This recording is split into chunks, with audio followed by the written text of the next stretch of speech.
I'll move my microphone as far away from the fan as I can. Let's see if I can be heard. Let's see if I can be heard by the people. People of America and beyond. I don't know why I even start with America. People of the world.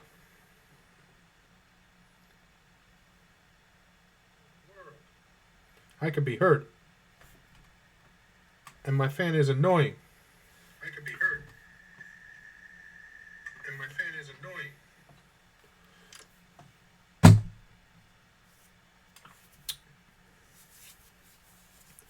Is there any way to dampen that sound at all?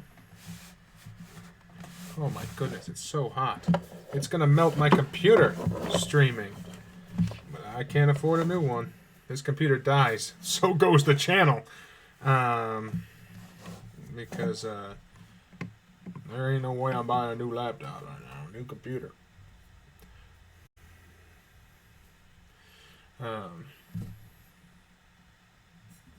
Patreon.com/coldstonereadery. Let's move my mic as far from that, and then gain. Perhaps there's an audio mixer dampening thing I can do.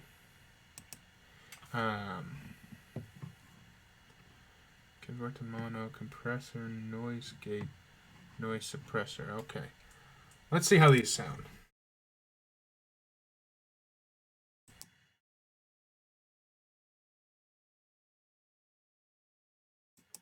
Let's see how it sounds with those turned on, eh? I'm testing this now because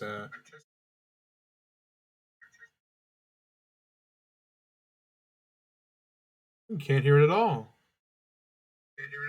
But you can hear me beautifully.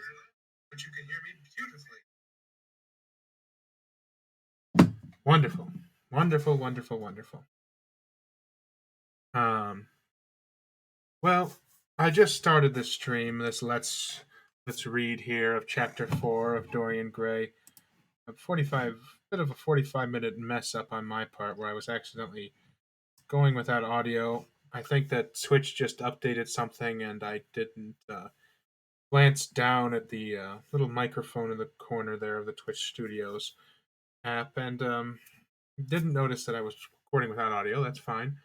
I was a little bit upset, but there's no point in staying angry at something like that. It was mostly my own mistake. Now, we're reading today The Picture of Dorian Gray. And I'm kind of trying out a new. I'm trying a few things out here. As we read, if I come across something that I don't understand, I've been looking into it. Which leads to a much choppier reading experience. And perhaps I'll have two separate types of streams. One where I just read straight through without talking about it, and one where I figure things out and discuss the book and pause from basically every sentence. This is, if you've seen every frame, every frame. So, let's just jump right into it. I wasted time today. Chapter 4. One afternoon, a month later. Oh, sorry. I just remembered you couldn't hear the recap of what happened last time. Well, what happened last time was that Dorian Gray, the beautiful young man, was being corrupted by Lord Henry, a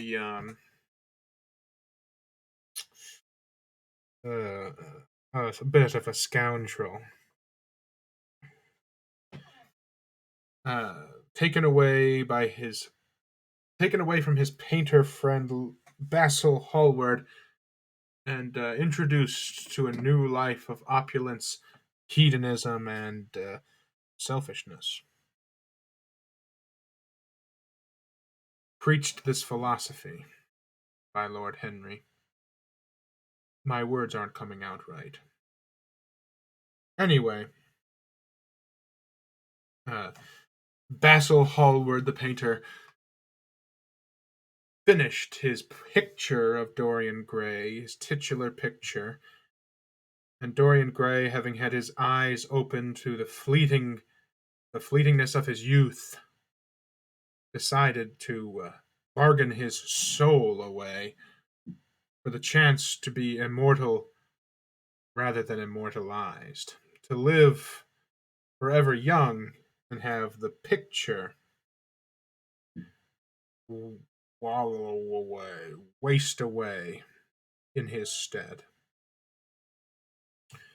Um, and that's pretty much where we left off. Basil Hallward begged him not to corrupt Dorian Gray, as he's such a beautiful young spirit, but Lord Henry didn't listen, and Lord Henry gave a rather impassioned speech at a dinner party that both Dorian and he were at, and Dorian is completely taken in by this philosophy of a new hedonism. Stop it, cat.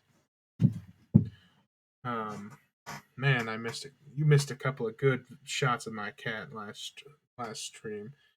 You'll probably never see because there's no point in watching it. Anyway, chapter 4.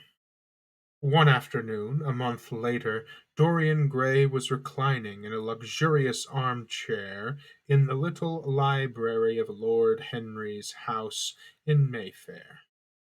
It was, in its way, a very charming room, with its high panelled wainscoting. Now, I didn't understand what this word meant, so I'm going to go over it again.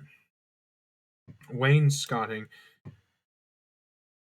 is, I'll read the definition here, is wooden paneling that lines the lower part of the walls of a room. If you've ever been in a Western style home, you've seen wainscoting. It's this thing, when there's the drywall here, and then the wood paneling. It can be to a head or shoulder height here, like it is here or here, or it can be very small, just along the floor, just up to the knees about there, maybe not even the calf. Um, but you've definitely seen this. I don't have any in my home, but wainscoting. Now you know what to call it. I never knew that it was called wainscoting. Wainscoting. Wainscoting. Wainscoting. Interesting stuff. It's always good to learn a new word. Now, stop it, cat. He's trying to bite my Ethernet cable there and shut the stream down. It was in its way a very charming room, with its high panelled wainscoting of olive stained oak, its cream coloured frieze and ceiling of raised plasterwork, and its brick dust felt carpet strewn with silk, long fringed Persian rugs. I also didn't understand what frieze meant there. I didn't even pronounce it right. But this is a very good picture to explain that. This picture here. Oh, it's already open. Entablature. So, entablature, entablature.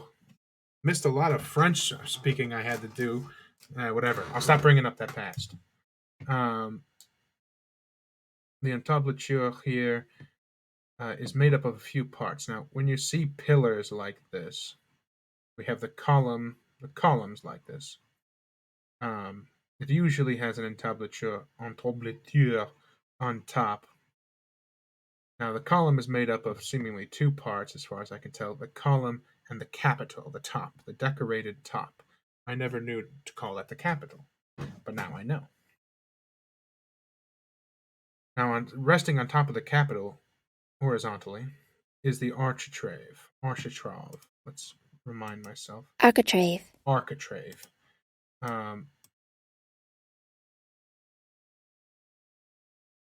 And on top of that is the frieze, which usually is quite decorated. Let's see, perhaps some famous examples. Um, so you don't. Under here is the capital of the columns. There's the architrave, architrave,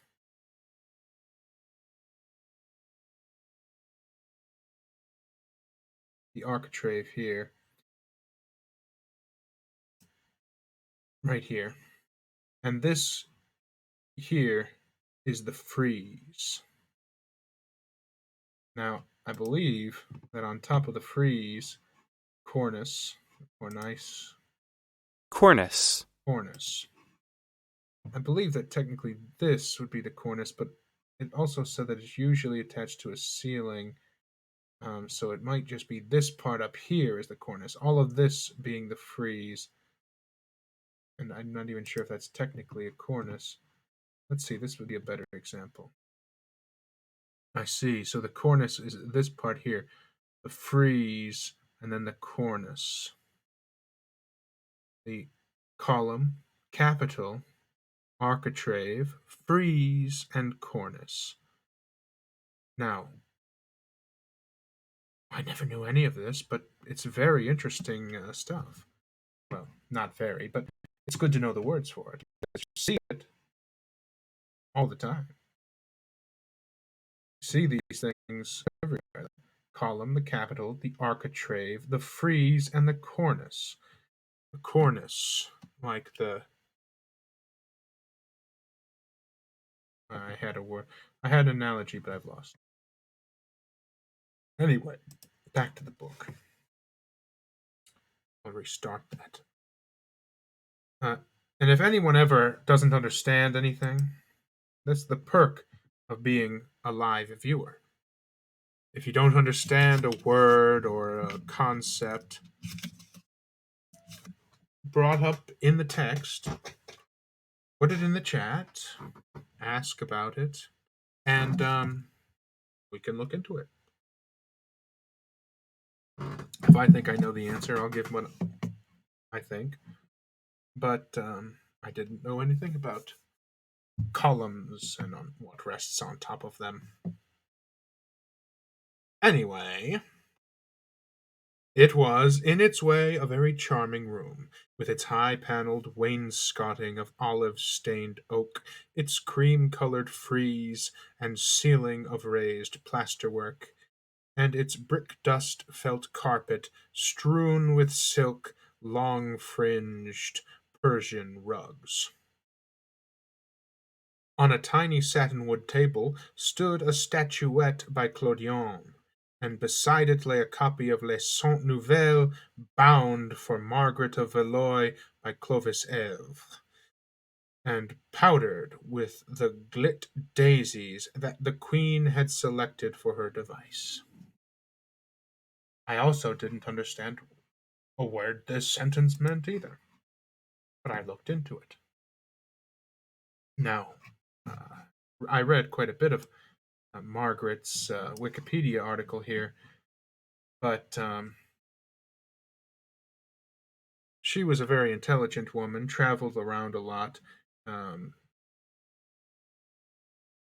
the late 1500s, early 1600s, late 16th century, early 17th century, however you want to put it. Traveled around a lot, knew a lot, learned a lot, read a lot, and wrote a lot. She actually, according to this Wikipedia article, now I don't make this claim because I don't know how it could possibly be true. According to this Wikipedia article, she was the first, well-known woman of letters. She was the first woman to have ever written memoirs. I can't possibly believe that's true, but perhaps they're the first remaining memoirs. But I guess 1589. So that's not long after Cervantes. So I suppose the concept of writing down a book in a basically not just copying holy texts or ancient texts and just Perhaps it's true, actually. Now that I'm thinking about the whole history, this whole scope of the history, perhaps it is true. But I am not making that claim as I have not looked into it. Um, she's a very interesting woman. She was slandered after her death by Dumas, of all people, um, but also by some Bourbons. Supposedly, she liked platonic love and thought that, according to this, I'll just read it because I'm not making any claims that are my own. I don't know anything about this. I'm just literally repeating back words, so why not just read it? A well known woman of letters, an enlightened mind, as well as an extremely generous patron, she played a considerable part in the cultural life of the court, especially after her return from exile in 1605. She preached the supremacy of platonic love over physical love. During her imprisonment, she took advantage of the time to write her memoirs, the first woman to have done so. Doesn't even have a source for that claim on here, so who knows? Um, she was one of the most fashionable women of her time and influenced many of Europe's royal courts with her clothing. Look at this. Pearls of some sort, feather. Look at those ruffles, that ruff. More pearls, necklace into ears. Beautiful. Um, and well, I suppose we also would have to go. Uh, I'm skipping ahead because I already understand all this. Um, Now I just jumped right into the middle. On the satinwood table stood a statuette by Clodion. Let's take this in order. Clodion, or what was his name? Claude Michel, um, Rococo artist, which Rococo is asymmetrical and very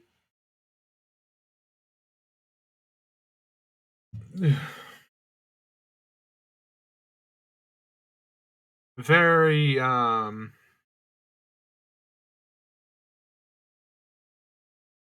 whatever.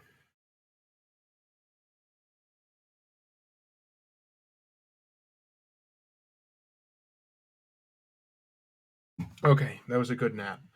Now, Rococo means it often depicts scenes of myth or religious importance. It is very showy, using gold and no, no, no, not sculpture, not sculpture. No, this is too much. We can't be showing Venus sculptures on here. That's too. That's dirty. Oh my, who is this?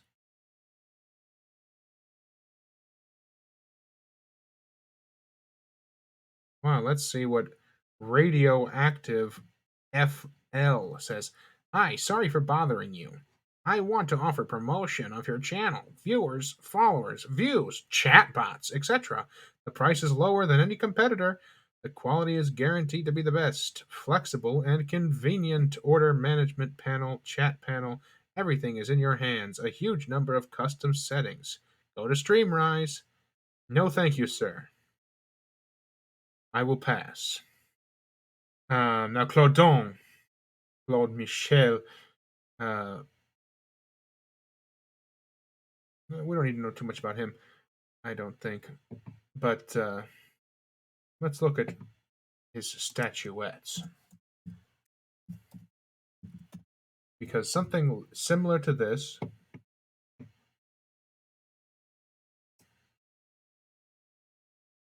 let's see which one we think that Lord Henry would have on his desk. Lordon statuette. Well, Lord Henry might have this one. This is a long jump from Venus statues. It's hard to see that. This is at the Met, apparently. Um, but you can sort of get a sense of the Rococo style. I'll show more examples of Rococo.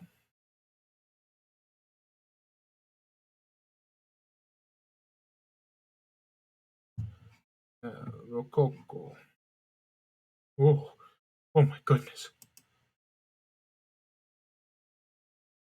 Oh my goodness. We can't show this. We can't show this. But see how opulent it is. It's late Baroque. Um, my goodness. My computer is so slow. I can't afford anything better than this, though. Sorry. It's just the truth. Ah! Get that off the screen.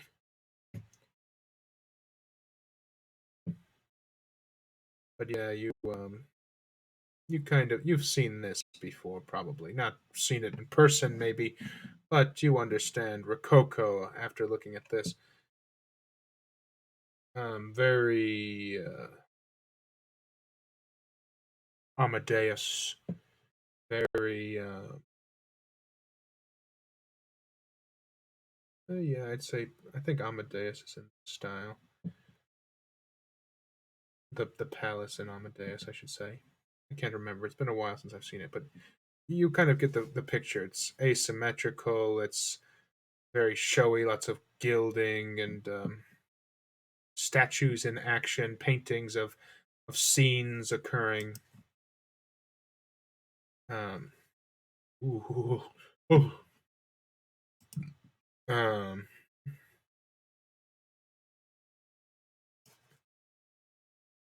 I'll bet you this is what Lord Henry has on his desk. Psyche and Cupid there. Um,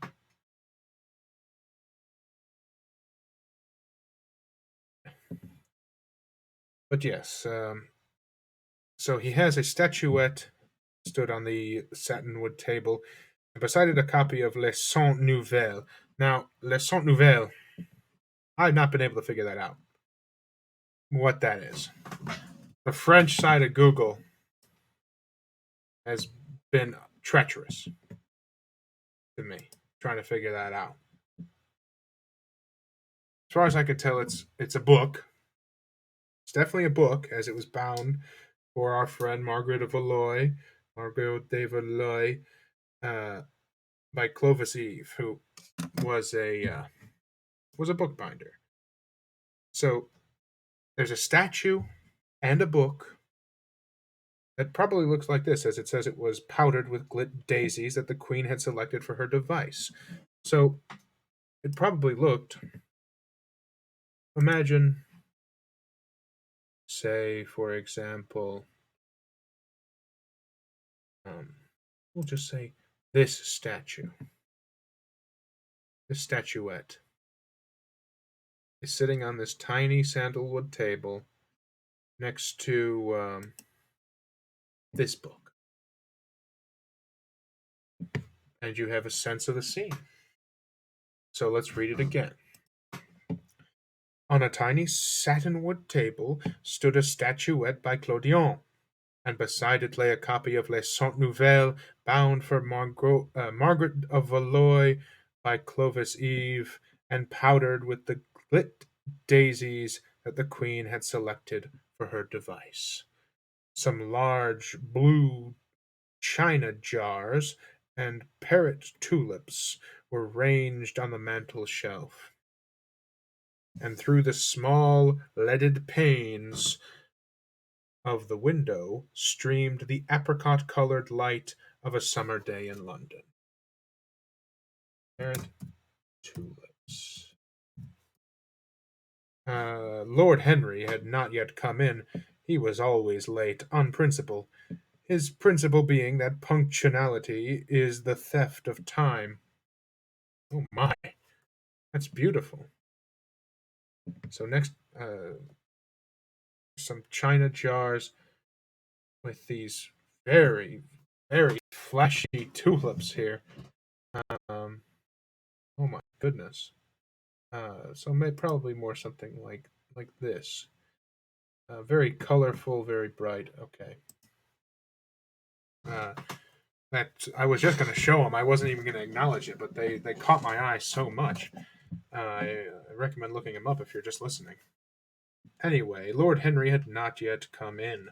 He was always late on principle, his principle being that punctuality is the theft of time. So the lad was looking rather sulky, as with listless fingers he turned over the pages of an elaborately illustrated edition of Manon Lescaut that he had found in one of the bookcases. The formal, monotonous ticking of the Louis Cortaiser 14, rather, 14 clock annoyed him. Once or twice he thought of going away, just to get a sense of the scene further. And because it was specified and I don't know it, I'm going to look up.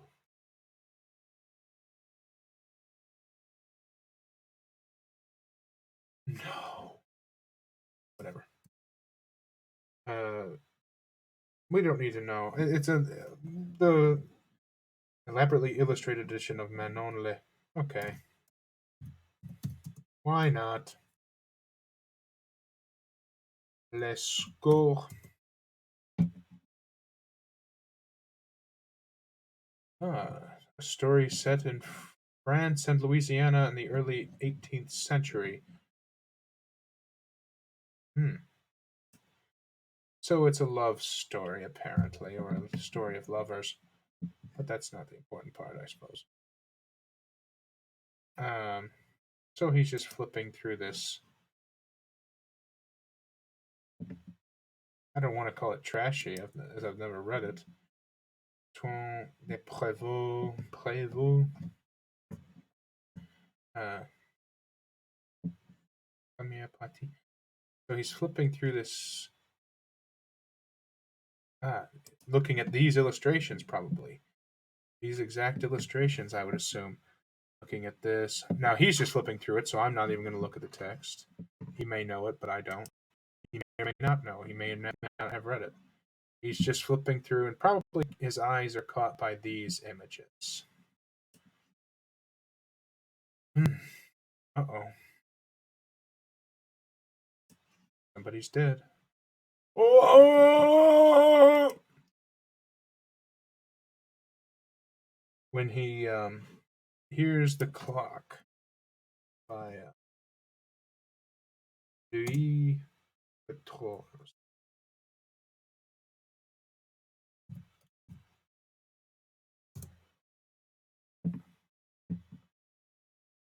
Uh, hmm, let's see. Clock. Let's even say 18th century. Although it could be from century.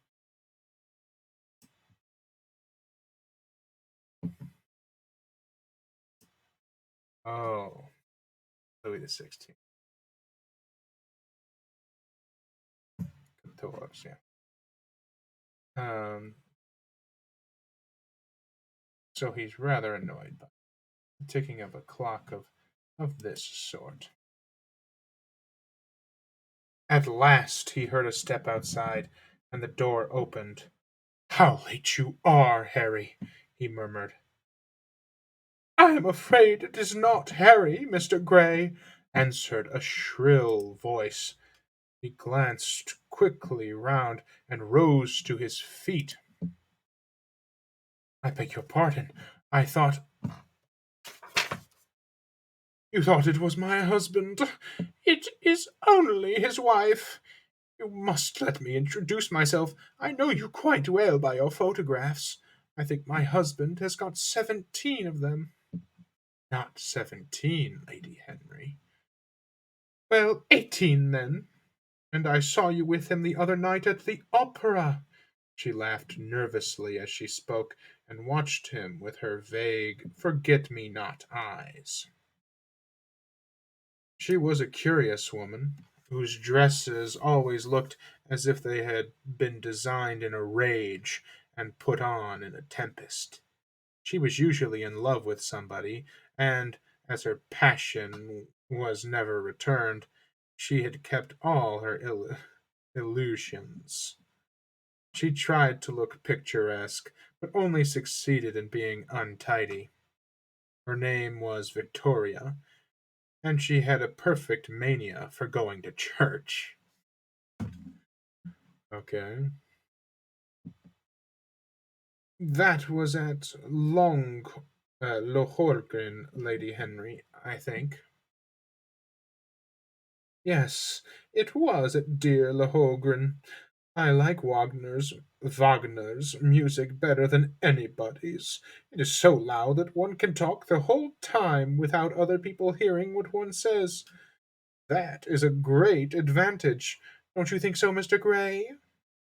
The same nervous staccato laugh broke from her thin lips, and her fingers began to play with a long tortoise-shell paper knife. Dorian smiled and shook his head. I'm afraid I don't think so, Lady Henry. I never talk during music, at least during good music. If one hears bad music, it is one's duty to drown it out in conversation. Ah, that is one of Harry's views, isn't it, Mr. Gray?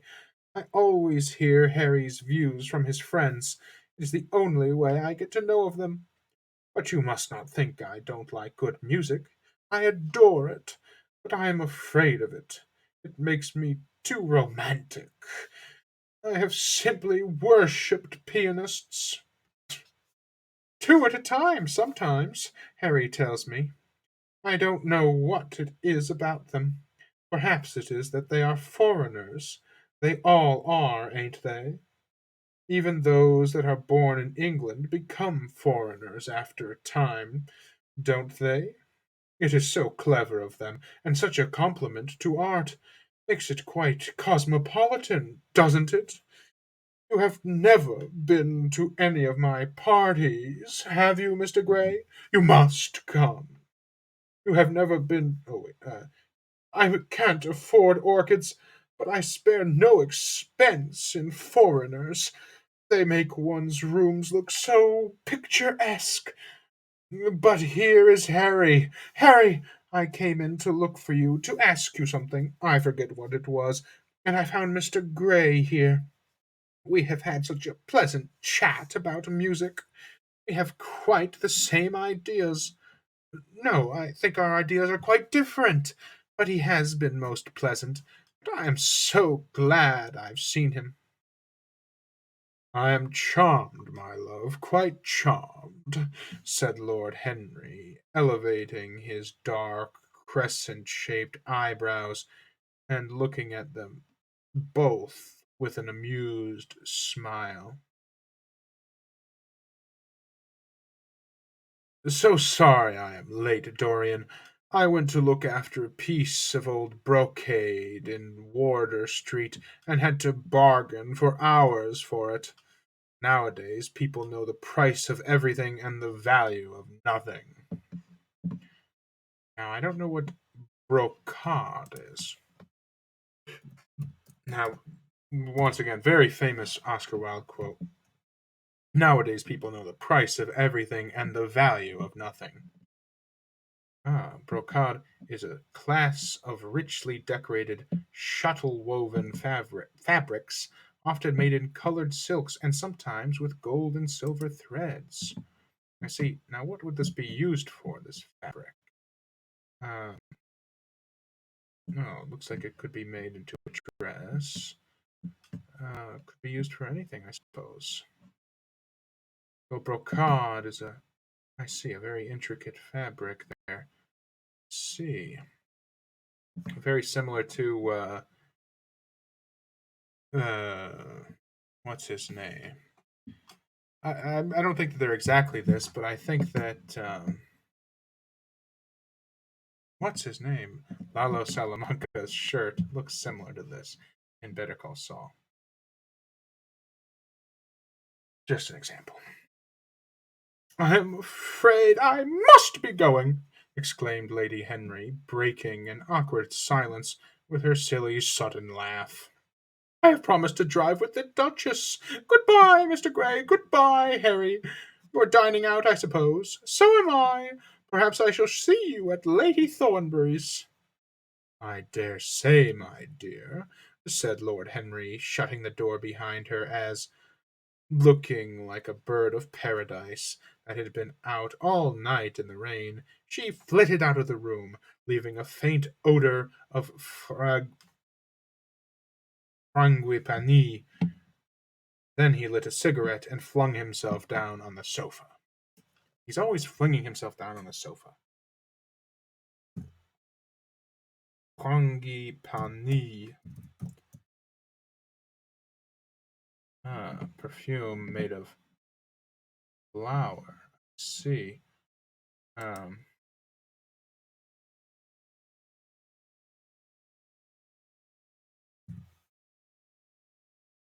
Looks like it would have had to been transported from the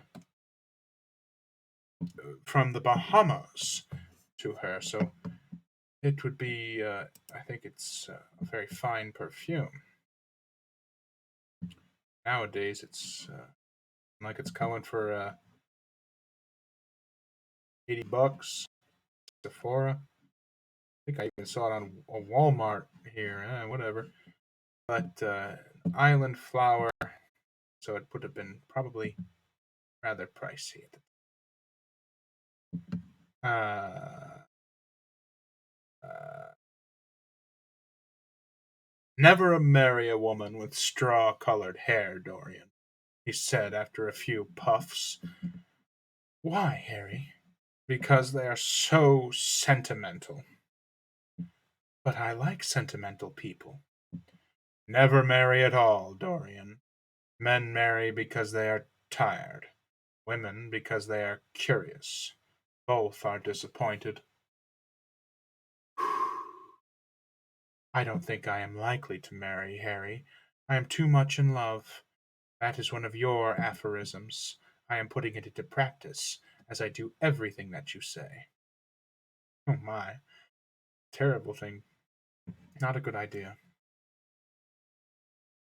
Who are you in love with? Asked Lord Henry after a pause. With an actress, said Dorian Gray, blushing. Lord Henry shrugged his shoulders. That is a rather commonplace debut. Would you not say so if you would not say so if you saw her, Harry? Who is she? Her name is Sybil Vane. Never heard of her. No one has. People will some day, however. She is a genius. My dear boy, no woman is a genius. Women are a decorative sex. They never have anything to say, but they say it charmingly. Women represent the triumph of matter over mind, just as men represent the triumph of mind over morals. Harry, how can you? My dear Dorian, it is quite true. I am analyzing women at present, so I ought to know. The subject is not so abstruse as I thought it was. Abstruse.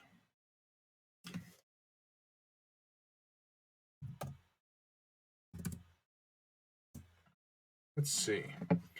Abstruse is difficult to penetrate. Okay, so okay, I basically context clued that, but just wanted to make sure. So abstruse means difficult to understand or penetrate subject. Maybe there's a bit of a pun there on the penetrate, but maybe not. I don't know how it would have been. The definition would have been written out at the time. The subject is not so abstruse as I thought it was. I find that, ultimately, there are only two kinds of women, the plain and the colored. The plain women are very useful. If you want to gain a reputation for respectability, you have merely to take them down to supper. The other women are very charming. They commit one mistake, however. They paint in order to try and look young. Our grandmothers painted in order to try and talk brilliantly. Rouge and esprit used to go together. That is all over now. As long as a woman can look 10 years younger for her own daughter, excuse me, as long as a woman can look 10 years younger than her own daughter, she is perfectly satisfied. As for conversation, there are only 5 women in London worth talking to, and 2 of these can't be admitted into decent society. I glitched in real life there. However, tell me about your genius. How long have you known her? Ah, Harry, your views terrify me. Never mind that. How long have you known her? About 3 weeks. And where did you come across her? I will tell you, Harry, but you mustn't be unsympathetic about it. After all, it would never have happened if I had not met you. You filled me with a wild desire to know everything about life. For days after I met you, something seemed to throb in my veins. As I lounged in the park or strolled down Piccadilly, I used to look at everyone who passed me and wonder, with a mad curiosity, what sort of lives they led. Some of them fascinated me, others filled me with terror. There was an exquisite poison in the air. I had a passion for sensations. Well, one evening, about 7 o'clock, I determined to go out in search of some adventure. I felt that this grey, monstrous London of ours, with its myriads of people, its sordid sinners, and its splendid sins, as you once phrased it, must have something in store for me. I fancied 1,000 things. The mere danger gave me a sense of delight. I remembered what you had said to me on that wonderful evening when we first dined together, about the search for beauty being the real secret of life. I don't know what I expected, but I went out and wandered eastward, soon losing my way in a labyrinth of grimy streets and black grassless squares. About 8:30 I passed by an absurd little theatre, great flaring gas jets and gaudy playbills. A hideous Jew in the most amazing waistcoat I ever beheld in my life was standing at the entrance, smoking a vile cigar. He had greasy ringlets, and an enormous diamond blazed in the center of a soiled shirt. "Have a box, my lord?" he said when he saw me, and he took off his hat with an air of gorgeous, gorgeous servility. There was something about him, Harry, that amused me. He was such a monster. You will laugh at me, I know, but I really went in and paid a whole guinea for the stage box. To the present day I can't make out why I did so, and yet if I hadn't, my dear Harry, if I hadn't, I should have missed the greatest romance of my life. I see you are laughing. It is horrid of you. I am not laughing, Dorian. At least I am not laughing at you. But you should not say the greatest romance of your life. You should say the first romance of your life. You will always be loved, and you will always be in love with love. A grande passion is the privilege of people who have nothing to do. It is the one use of the idle classes of a country. Don't be afraid. There are exquisite things in store for you. This is merely the beginning. Do you think my nature so shallow? Cried Dorian Gray angrily. No, I think your nature so deep. How do you mean? My dear boy, the people who love only once in their lives are really the shallow people. What they call their loyalty and their fidelity, I call either the lethargy of custom or their lack of imagination. Faithfulness is to the emotional life what consistency is to the life of the intellect, simply a confession of failure. Faithfulness! Faithfulness! I must analyze it some day. The passion for propriety is in it. There are many things that we would throw away if we were not afraid that others might pick them up. But I don't want to interrupt you. Go on with your story. Well, I found myself seated in a horrid little private box, with a vulgar drop scene staring me in the face. I looked out from behind the curtain and surveyed the house. It was a tawdry affair, all cupids and cornucopias, like a third-rate wedding cake. The gallery and pit were fairly full, but the 2 rows of dingy stalls were quite empty, and there was hardly a person in what I suppose they called a dress circle. Women went about with oranges and ginger beer, and there was a terrible consumption of nuts going on. It must have been just like the palmy days of the British drama. Just like, I should fancy, and very depressing. I began to wonder what on earth I should do when I caught sight of the playbill. What do you think the play was, Harry? Hmm. I should think The Idiot Boy, or Dumb but Innocent. Our fathers used to like that sort of piece, I believe. The longer I live, Dorian, the more keenly I feel that whatever was good enough for our fathers is not good enough for us. In art, as in politics, les grands-pères ont toujours tort. The only thing I don't know, the grandparents are too tort.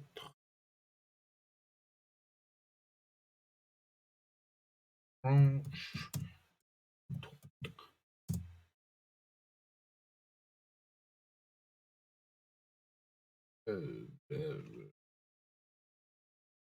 Distort,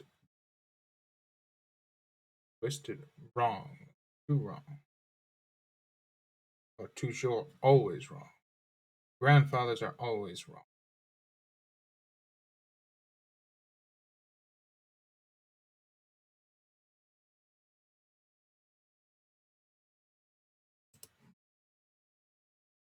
This play was good enough for us, Harry. It was Romeo and Juliet. I must admit that I was rather annoyed at the idea of seeing Shakespeare done in such a wretched hole of a place. Still, I felt interested in a sort of way. At any rate, I determined to wait for the first act. There was a dreadful orchestra, presided over by a young Hebrew who sat at a cracked piano.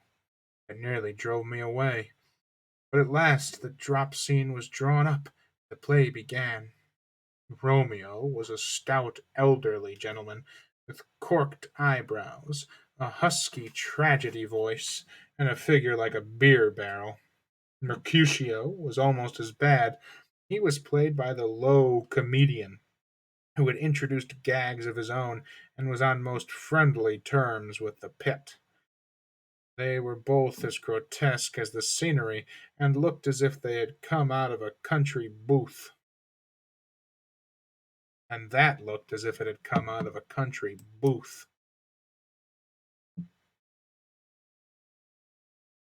But Juliet! Harry, imagine a girl hardly 17 years of age, with a little flower-like face, a small Greek head, with plaited coils of dark brown hair, eyes that were violet wells of passion, lips that were like the petals of a rose. She was the loveliest thing I had ever seen in my life.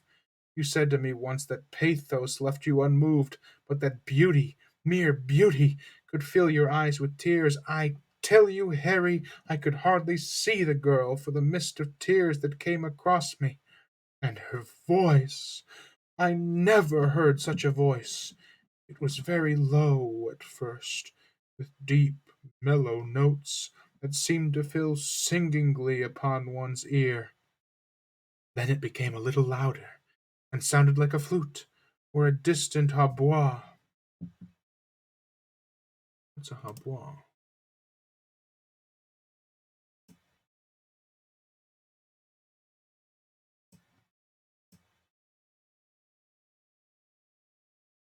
Um, Hautbois.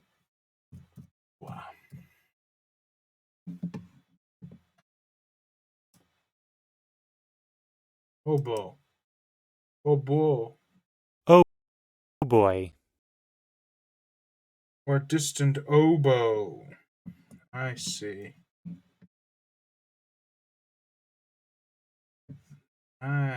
So that's just another way of spelling oboe. How will I face pull out a little or distant hot boy? That's not how it's spelled in mine. Hautbois. But in this version, it's spelled oh boy, oh boy. In the garden scene, it had all the tremulous ecstasy that one hears just before dawn when nightingales are singing. There were moments later on when it had the wild passion of violins.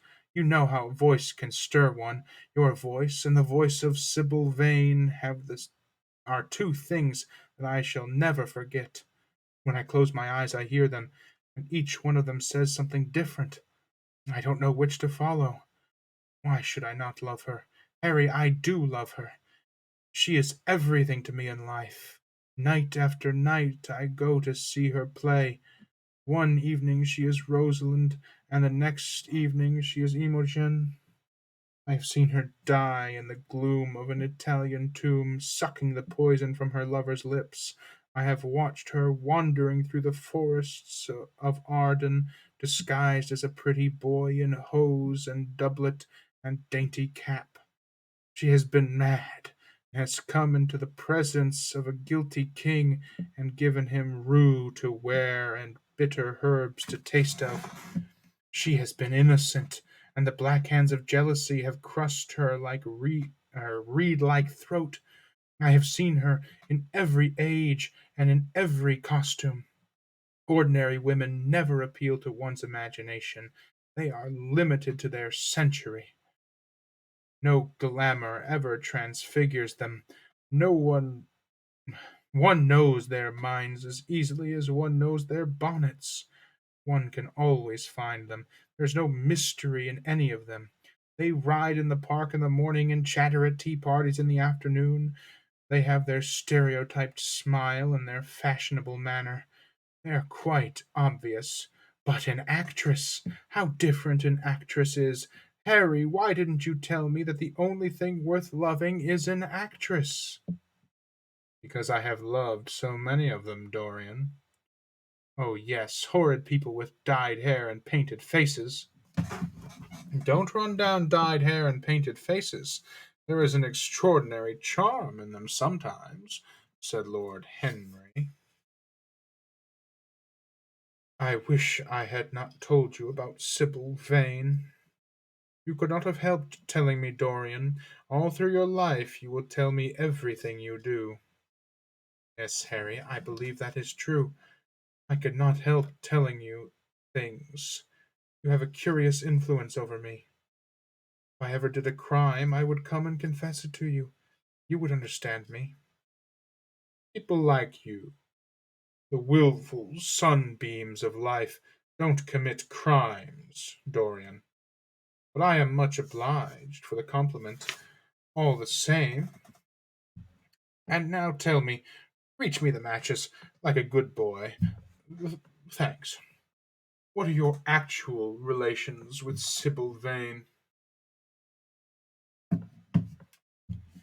Dorian Gray leapt to his feet, with flushed cheeks and burning eyes. Harry, Sybil Vane is sacred. It is only the sacred things that are worth touching, Dorian, said Lord Henry, with a strange touch of pathos in his voice. But why should you be annoyed? I suppose she will belong to you some day. When one is in love, one always begins by deceiving one's self, and always ends by deceiving others. That is what the world calls a romance. You know her, at any rate, I suppose. Of course I know her. On the first night I was at the theatre, the horrid old Jew came round the box after the performance was over, and offered to take me behind the scenes, and introduce me to her. I was furious with him. I told him that Juliet had been dead for hundreds of years, and that her body was lying in a marble tomb in Verona. I think from his blank look of amazement that he was under the impression that I had taken too much champagne or something. I'm not surprised. Then he asked me if I wrote for any of the newspapers. I told him I never even read them. He seemed terribly disappointed at that, and confided to me that all the dramatic critics were in a conspiracy against him, and that they were every one of them to be bought. I should not wonder if he was quite right there. But on the other hand, judging from their appearance, most of them could not be at all expensive. Well, he seemed to think they were beyond his means, laughed Dorian. By this time, however, the lights were being put out in the theatre, and I had to go. He wanted me to try some cigars that he strongly recommended. I declined. The next night, of course, I arrived at the place again. When he saw me, he made a low bow, and assured me that I was a munificent patron of the arts. Munificent.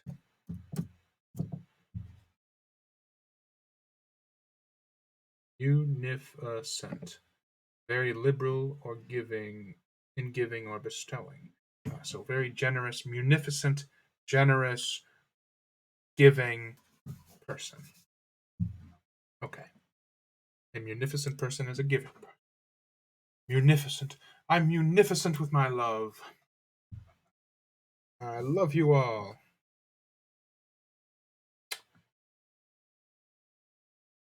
He was a most offensive brute, though he had an extraordinary passion for Shakespeare. He told me once, with an air of pride, that his 5 bankruptcies were entirely due to the Bard, as he insisted on calling him. He seemed to think it a distinction. It was a distinction, my dear Dorian, a great distinction. Most people become bankrupt through having invested too heavily in the prose of life. To have ruined oneself over poetry is an honor. But when did you first speak to Miss Sibyl Vane? The third night. She had been playing Rosalind. I could not help going round. I had thrown her some flowers, and she had looked at me. At least I fancied that she had. The old Jew was persistent. He seemed determined to take me behind, so I consented. It was curious, my not wanting to know her, wasn't it? No, I don't think so. My dear Harry, why? I will tell you some other time. Now I want to know about the girl. Sybil? Oh, she was so shy and so gentle. There is something of a child about her. Her eyes opened wide in exquisite wonder when I told her what I thought of her performance, and she seemed quite unconscious of her power. I think we were both rather nervous. The old Jew stood grinning at the doorway of the dusty green room, making elaborate speeches about us both, while we stood looking at each other like children. He would insist on calling me my lord, so I had to assure Sybil that I was not anything of the kind. She said quite simply to me, "You look more like a prince. I must call you Prince Charming." "'Pon my word, Dorian, Miss Sybil knows how to pay compliments." "You don't understand her, Harry. She regarded me merely as a person in a play. She knows nothing of life. She lives with her mother, a faded, tired woman, who played Lady Capulet in a sort of magenta dressing wrapper on the first night, and looked as if she had seen better days." "I know that look. It depresses me," murmured Lord Henry, examining his rings. "The Jew wanted to tell me her history, but I said it did not interest me." "You were quite right. There is always something infinitely mean about other people's tragedies. Sybil is the only thing I care about. What is it to me where she came from? From her little head to her little feet, she is absolutely and entirely divine. Every night of my life I go to see her act, and every night she is more marvelous. That is the reason, I suppose, that you never dine with me now. I thought you must have some curious romance at hand. You have, but it is not quite what I expected. My dear Harry, we either lunch or sup together every day. I have been to the opera with you several times, said Dorian, opening his blue eyes in wonder. You always come dreadfully late. Like he's one to talk, with his punctuality is a is a robbery of time. Well, I can't help going to see Sybil play, he cried, even if it is only for a single act. I get hungry for her presence, and when I think of the wonderful soul that is hidden away in that little ivory body, I am filled with awe. You can dine with me tonight, Dorian, can't you? He shook his head. Night she is Imogen, he answered, and tomorrow night she will be Juliet. When is she Sybil Vane? Never. I congratulate you. How horrid you are! She is all the great heroines of the world in one. She is more than an individual. You laugh, but I tell you she has genius. I love her, and I must make her love me. You, who know all the secrets of life, tell me how to charm Sybil Vane to love me. I want to make Romeo jealous. I want the dead lovers of the world to hear our laughter and grow sad. I want a breath of our passion to stir their dust into consciousness, to wake their ashes into pain. My God, Harry, how I worship her! He was walking up and down the room as he spoke. Hectic spots of red burned on his cheeks. He was terribly excited. Lord Henry watched him with a subtle sense of pleasure. How different he was now from the shy, frightened boy he had met in Basil Hallward's studio. His nature had developed like a flower, had borne blossoms of scarlet flame. Out of its secret hiding place had crept his soul, and desire to come to meet it on the way. Desire had come to meet.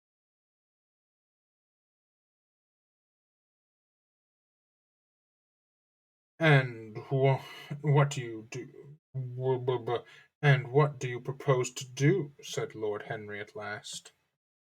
I want you and Basil to come with me some night and see her act.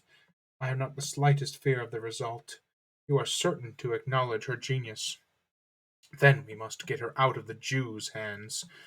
She is bound to him for 3 years, at least for 2 years and 8 months for the present time. I shall have to pay him something, of course. When all that is settled, I shall take a West End theatre and bring her out properly.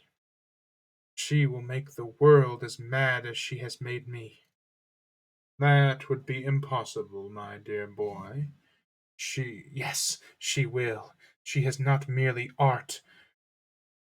consummate art instinct in her. Consummate art instinct in her. Consummate means brought together. But she has personality also, and you have often told me that it is personalities, not principles, that move the age. Well, what? Wow. It is personalities, not principles, that move the age. I think that's the first thing that I've ever agreed with Harry on. It is personalities, not principles, that move the age. I agree with that entirely. 100%.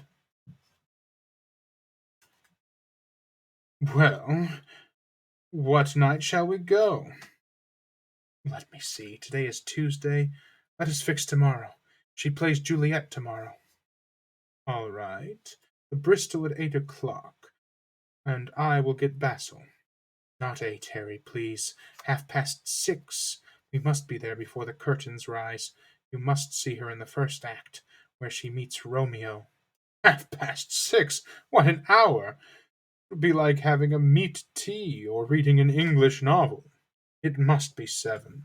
No gentleman dines before 7. Shall you see Basil between this and then, or shall I write to him? Dear Basil, I have not laid eyes on him for a week.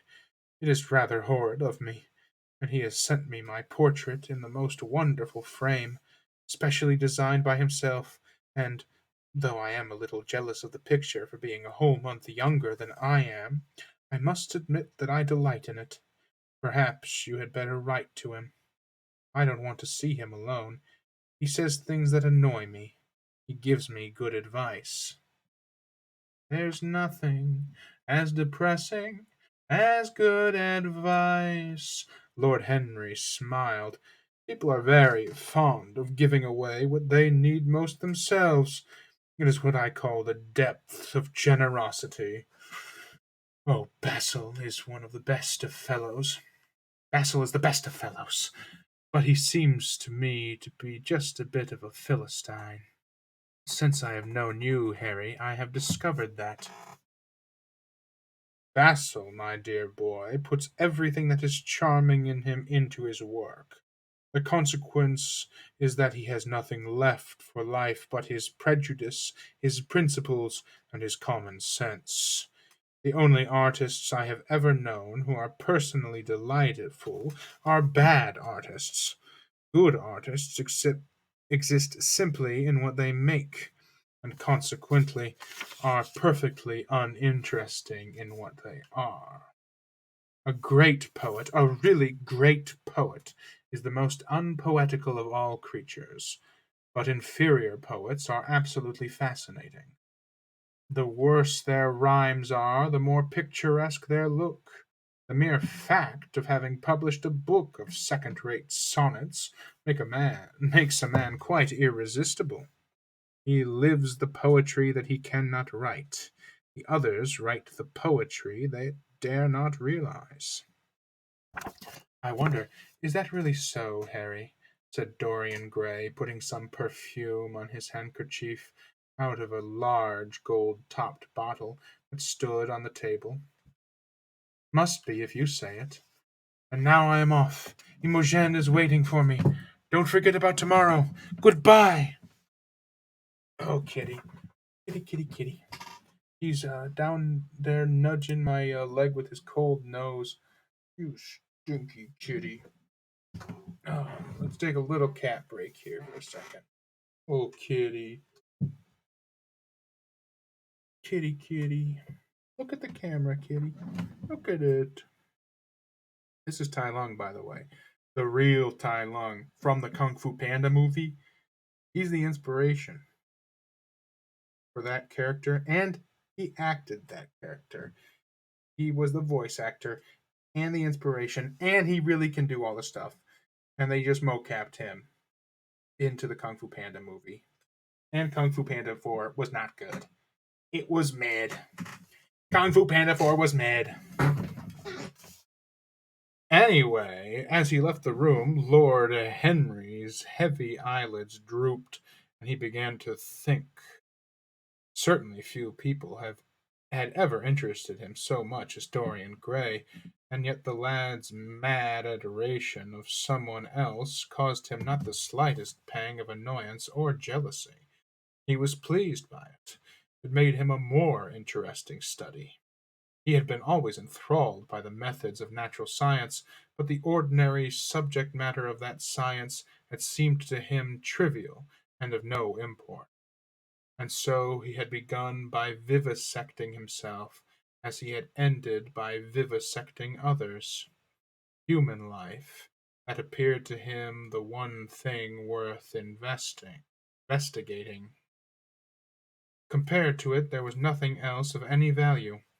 It was true that as one watched life in its curious crucible of pain and pleasure, one could not wear over one's face a mask of glass, nor keep the sulphurous fumes from troubling the brain and making the imagination turbid with monstrous fancies, misshapen dreams. There were poisons so subtle that to know their properties one had to sicken of them. There were maladies so strange that one had to pass through them if one sought to understand their nature.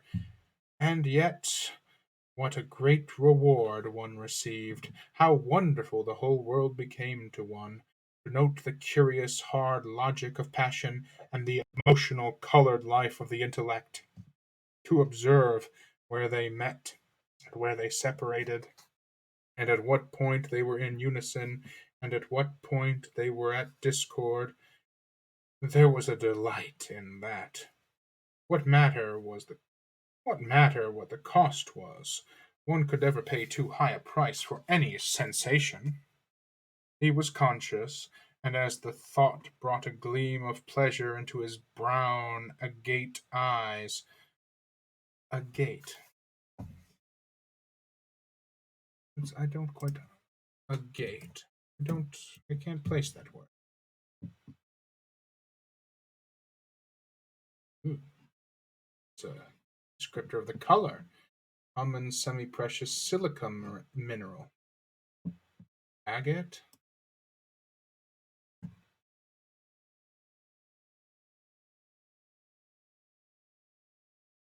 Hmm. It couldn't be a description of the color. I guess it could be any one of these colors, but I assume it's brown.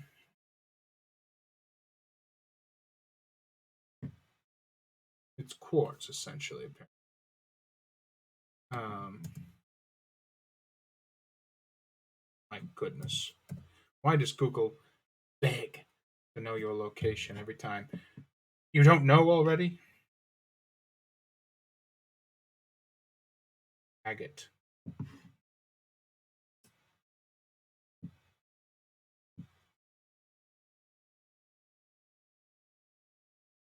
Come on.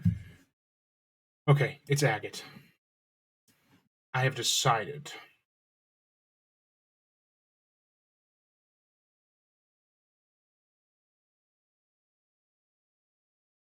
He was conscious, and the thought brought a gleam of pleasure into his brown agate eyes, that it was through certain words of his, musical words said with a musical utterance, that Dorian Gray's soul had turned to this white girl and bowed in worship before her.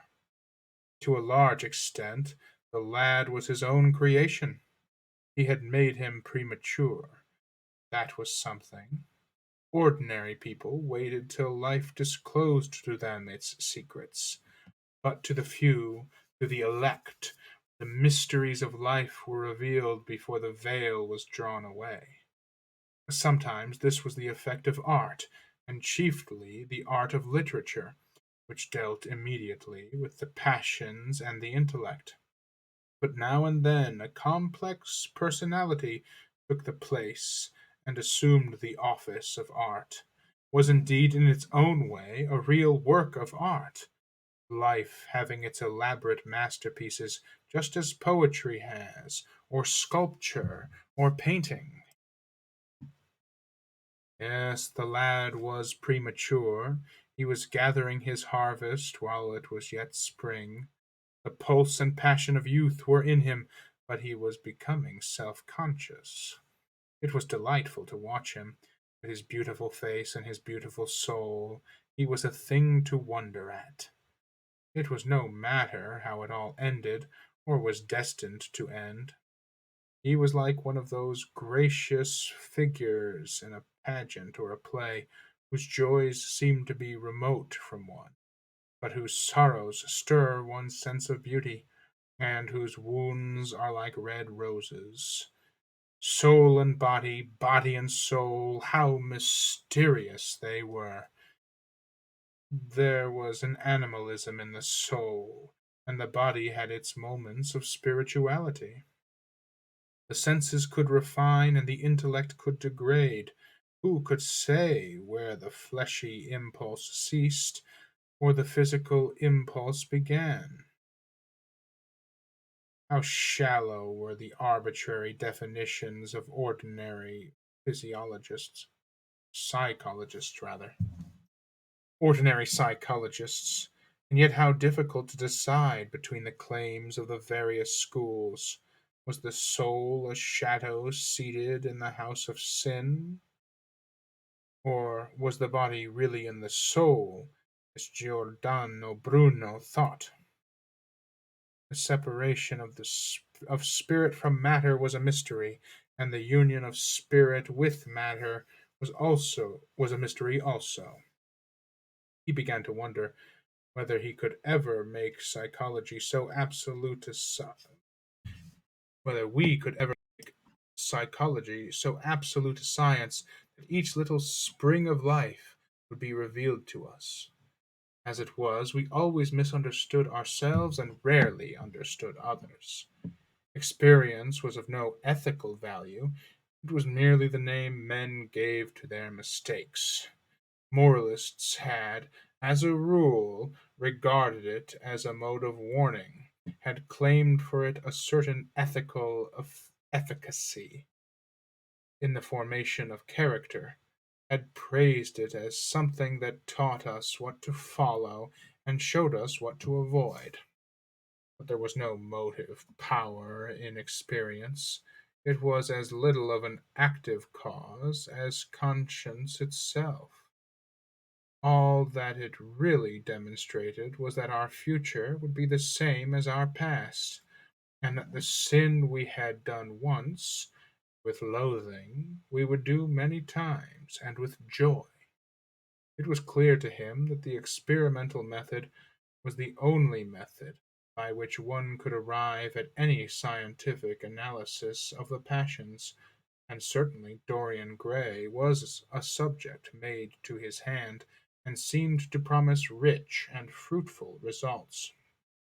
His sudden mad love for Sybil Vane was a psychological phenomenon of no small interest. There was no doubt that curiosity had much to do with it, curiosity and the desire for new experiences, yet it was not a simple, but rather a very complex passion. What there was in it of the purely sensuous instinct of boyhood had been transformed by the workings of the imagination, changed into something that seemed to the lad himself to be remote from sense, and was for that very reason all the more dangerous. It was the passions about whose origin we deceived ourselves that tyrannized over it was the passions about whose origin we deceived ourselves that tyrannized most strongly over us. Our weakest motives were those of whose nature we were conscious. It often happened that when we thought we were experimenting on others, we were really experimenting on ourselves. While Lord Henry sat dreaming on these things, a knock came to the door, and his valet entered and reminded him it was time for dinner. It was time to dress for dinner. He got up and looked out into the street. The sunset had smitten into scarlet gold the upper windows of the houses opposite. The panes glowed like plates of heated metal. The sky above was like a faded rose. He thought of his friend's young fiery colored life, and wondered how it was all going to end. When he arrived home about half-past 12 o'clock, he saw a telegram lying on the hall table. He opened it and found it was from Dorian Gray. It was to tell him that he was engaged to be married to Sybil Vane. I wonder if it's a joke that her name is Sybil Vane, and Dorian Gray has become very vain. But he has married vanity itself, perhaps. Or perhaps that's I don't think that that's too far a stretch in the interpretation, as he has become very vain. But or perhaps he always was vain. But these last few paragraphs here, very interesting stuff. Let's look back at this for a second. Sculptures, frames, crucible.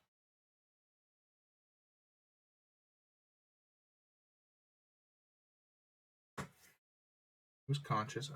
Starts about here. So he was conscious. The thought brought a gleam of pleasure into his brown agate eyes. Yes, the way that real life can be lived out as a sort of work of art. You can transform your own personality, your own lifestyle. Lifestyle is a word that sort of encapsulates this idea. Lifestyle. I don't think that that word existed at the time. I've heard that that comes out of the 60s, the California 60s, the hippies. Um, lifestyle as a form of art. I think that the word lifestyle implies that life is a work of art. Perhaps that word has trapped us into this way of thinking, that we can't simply live, we're all creating as we go. Or perhaps it's just an accurate descriptor for something we already do. I don't know. Um, yes, the lad was premature. He was gathering his harvest while it was yet spring. The pulse and passion of youth were in him. He was becoming self conscious. It was delightful to watch him.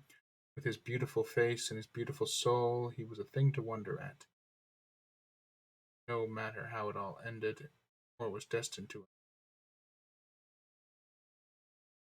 He was like one of those gracious figures in a pageant or play, whose joy seemed to be remote from one, whose sorrows stir one's sense of beauty, whose wounds are like red roses.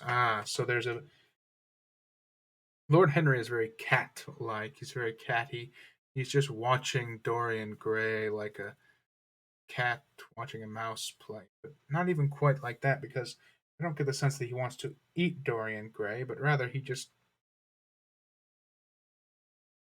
thinks that Dorian Gray is going to do interesting things and wants to keep an eye on them, but not so politely. He's just pawing him in a direction that he thinks will be interesting, and Dorian Gray goes running off at his command, basically. But his joys seem remote from one, but whose sorrows stir one's sense of beauty, whose wounds are like red roses. He's just waiting for him to get hurt because he thinks it's going to be interesting. And he's old enough, he knows it's going to happen to some degree, but he's also kind of making it happen. Soul and body, body and soul, how mysterious there was. There was an animalism in the soul, and the body had its moments of spirituality. There was an animalism in the soul, and the body had its moments of spirituality. An animalism and a soul, I think that's something that we feel. That's something that's well understood. But body had its moments of spirituality, like the little mort, le petit mort, le mort petit, whatever it is, the orgasm. That's what it could be talking about. The passing away, the momentary shift out of consciousness, just a moment, an orgasm. But are they less sexual? I mean, obviously, the sexual and the spiritual have long been compared. But I'm curious if there are any moments of spirituality in the body. Is it in the body or the soul? Because I look at my hand and I feel that I can move it.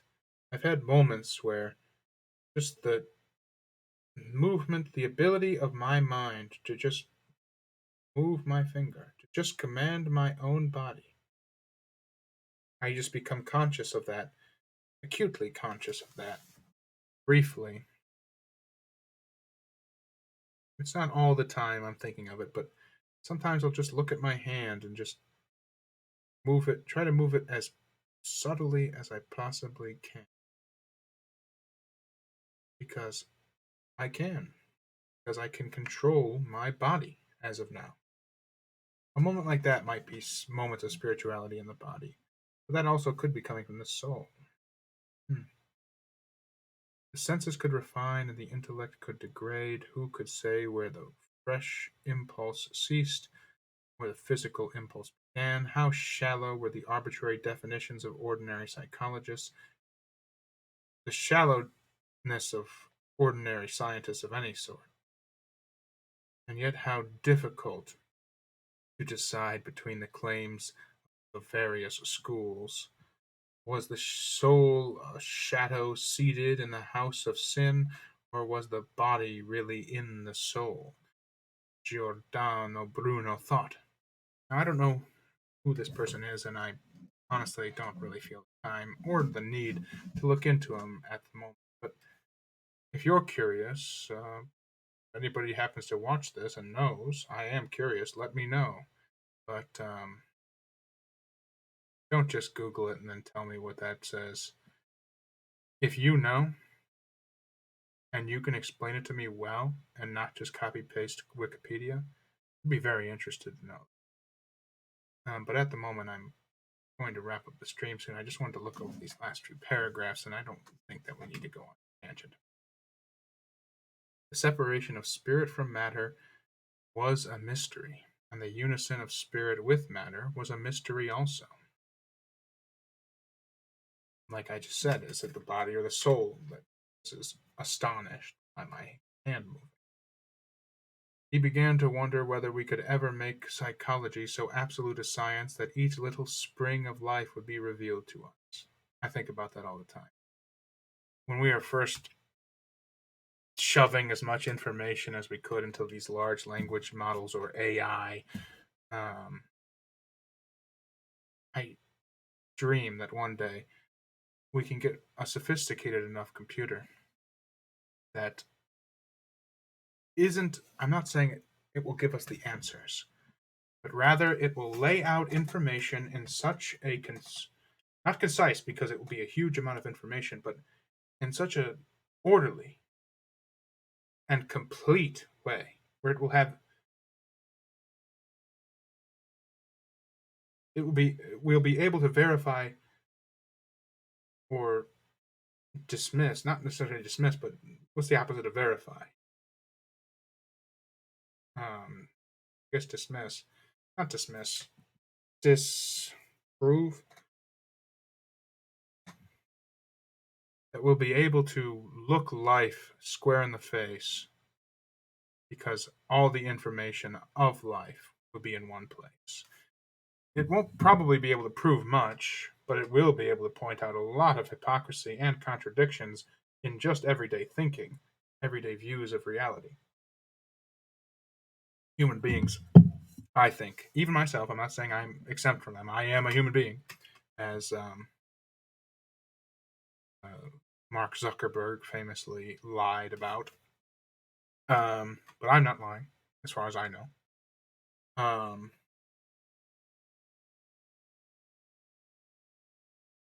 That I think that human beings, like you hear about, you're taught something in school, like say the witch trials or something. You're taught, oh, they accuse each other and they grabbed them and they threw them in the ocean or they burned them at the stake or whatever. Not the ocean, but the lake or whatever. And they died. They killed them. That went on for such and such time, and Giles Corey existed, and you know this person existed, this person existed, this person existed, and then your mind, whether you see some movies or whether you're just imagination just takes over, you just kind of automatically fill in all these details that just sort of meld into the facts. And your idea of this thing sort of becomes its own thing itself. The idea that you have of it, fictionalized though it may be,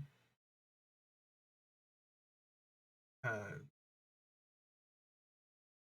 is completely different. I guess this sentence is rather. I don't know why I'm talking like this. I've been. I often, when I'm reading a book, often. How would I say often? There. That's not how I talk. I'm picking up Lord Henry. Talk normal. All I'm saying is we simplify things way too much, or we believe in the simple. No, nothing is really simple. I mean, ask somebody on the streets to explain the witch trials in as much detail as they possibly can. And I'm not saying I want every single person to know it, but I'm saying that half the things they're going to say to you are going to be outright wrong. Everyone's ignorant. All I know is that I know nothing. Everyone's ignorant of almost everything. Nobody, what do you know for sure? What do you know for sure? This is really a tangent. Actually, no, it's not. Because I wonder if we could ever make psychology so absolute a science that each little spring of life would be revealed to us. As it was, we always misunderstood ourselves and rarely understood others. Experience was of no ethical value. It was this thing he goes on about. That experience was of no ethical value. It was merely the name men gave to their mistakes. Moralists had, as a rule, regarded it as a mote, which, if you remember, he hates moral people. Henry hates nothing more than moral people, which, to some degree, I agree with as well. I think that Henry and I do have a bit in common, but especially the what do you mean? I always say things that I don't believe in. In the earlier chapters, he said, "Oh, it's better to say things that you don't believe in because you have no bias towards it." Um, I always say things that I don't necessarily believe in 100%. Just not all the time. Getting better at not doing it so much. But just to throw it out there and see how people react. See what they have to argue. Play devil's advocate, but without saying that that's what you're doing. Just having conversation about things that you don't believe in. Just want to see what people have to say. But yeah, that's basically. There's no more power and experience. Really, all it really demonstrates was that our future would be the same as our past, and the sins we had done once with loathing, we would do many times with joy. It was clear to him that the experimental method was the only method by which one could arrive at any scientific analysis of the passions, and certainly Dorian Gray was a subject made to his hand, and seemed to promise rich and fruitful results. So yeah, it's not like a cat. It's like a scientist, like an observer, just watching to see what happens, but testing, experimenting. He's playing with him, basically, sending him off. And it's not like he wound up the thing and said, okay, now go find a woman, but pointed out how beautiful he was, showed him how beautiful he was. Sudden mad love for Sybil Vane. I don't know if any of this is even coherent that I'm saying, by the way. I very much so am. I'm not. I've never been diagnosed with ADHD, but I have a lot that I can't. I have in my head thoughts that I can't. I don't have words for. Which is why I would like to do this so I can learn more words like wainscoting and cornice and all of architrave, Architrave. architrave and frieze. I need to learn more words. And I think there need to be better words for the internal things. Because a lot of the things I think about, I can't express because I'm thinking about myself so frequently. Because that's all we really know. That's all I really know. At least. Other people really know things. I'm not saying you can't really know anything. But all I really know is myself to most. That's what I think about a lot. Call it narcissism, but I just say that I'm the best case study I have for a human being. And human beings are really what I'm interested in. just that I can really only know myself. It's not that I'm not interested in other people. I love reading these books on other stories. Tangent, tangent, tangent. Um, yes, he's watching Dorian Gray and just imagining how it how it's all gonna end. But he doesn't seem to have the view that it's gonna come to any happy ending. But we'll just have to see. Maybe he's right. Maybe he's wrong. Maybe Dorian Gray and his Sybil Vane happily ever after, and Lord Henry is just going to I don't know, die next chapter or something. I know that doesn't happen, but you don't if you haven't read it. Anyway, I think that's where we'll end the stream, as we're not getting too much. I wish people would join the stream. I'm so alone. I wish people would my live streams. I don't do a very good job of expressing when they're going to be, because I don't like to be trapped in by them, but I'm going to get better at that. Follow me. Okay. I hate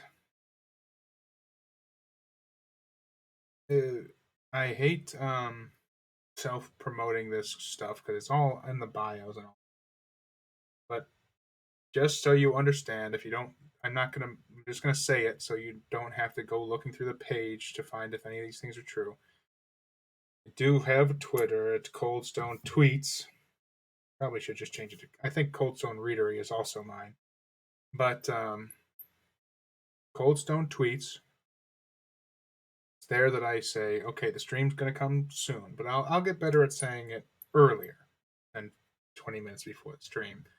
I just don't like to be boxed in. The point of this is not to have too much of a schedule, but I guess it is a job or whatever. You have to have a schedule. Although it's not my job. But it could be, because I also have a Patreon. You can find that on my page. I believe it's Coldstone. I should have made it Pay Cold Stone, but or Coldstone Payery. I do have a Patreon. I don't have enough interest. Other people don't have enough interest in the channel to. Well, I shouldn't say it like that. I mean, channel engagement is still low at the moment. We're still starting off, so I don't have anything planned for the Patreon. Eventually, if anybody has any ideas for any tiers that might interest people, I'll add it. I'll come up with a Patreon. I'll flesh it out if this ever picks up. I don't know. It's a very niche thing I'm doing here, reading books and talking about them on the internet. Not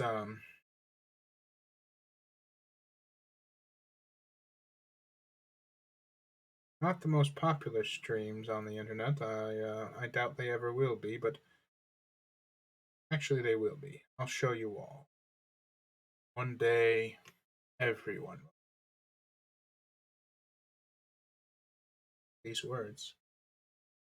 And what else do I have? A YouTube where I post all of these streams. And if you're watching this on YouTube, I have a Twitch. Both the YouTube and the Twitch are Coldstone Readery. YouTube, I have all my old streams. And Twitch is where I stream. If you're on YouTube, please try to find out when I have a stream. I really would just want to talk to people during these things. I don't care about the business. It's not. If I never make any money off this ever, I would still be doing it, because I would just be doing this anyways alone. So if I'm doing it anyways alone, but I'm going through the hassle of the internet, I'd love to talk to people. I'd love it if people join the streams and we can discuss it together. And we can figure out things that neither of us know or you don't know. I can try to explain it, and I can learn more by teaching and researching myself. I'm very interested in meeting people over this here internet thing. Very interested in having conversations, communications with people. But I'm just repeating myself. I also have to get better at not criticizing myself in my own language. I will try, and I will succeed.